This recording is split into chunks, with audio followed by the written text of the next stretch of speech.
would be and stay on the line while she called in the emergency crews. "Call everyone you know. You're gonna need it," I said. "Have you moved to a secure location?" she asked. I hadn't. I was too immobilized by the sight of the plane spiraling downward, ever closer, its wings seesawing and tail slashing back and forth in a desperate effort to see through the cloud of smoke. And then suddenly, it was quiet, the sound of the engine replaced by a breeze through the trees lining the road behind me.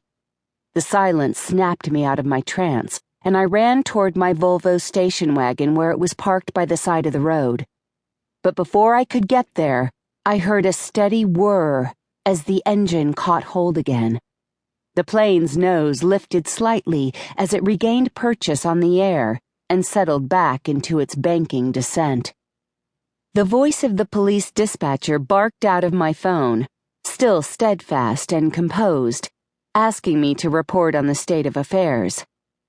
I told her the plane was still struggling, though my voice might have been drowned out by the sound of the engine, now even closer overhead. The left wing dipped severely as the plane banked into another turn, and with the smoke temporarily diverted by the wind, I caught a glimpse of the pilot. It was a woman, with brown hair secured by a headband. She was too far away for me to make out more than that. It sounded like the engine had straightened itself out, the unsettling silence replaced by a smooth buzz. As she continued to turn left in that inexorable circle, I strained to get a better look at her face. It was a hard face, nearly attractive if not for the determined, anxious set of her jaw, and though still a distance away, I was sure she looked directly at me. I waved like mad, hoping she'd know our eyes had met. The pilot's door abruptly opened, and out flew a large silver thing that took but a few moments to fall to earth. It didn't take much longer for me to clamber over the fence and dash across the field to where the object lay. It was a type of aluminum case, cracked open by the fall. Inside was a 35mm camera and lens, each still safely in its own pocket carved out of cushioning foam.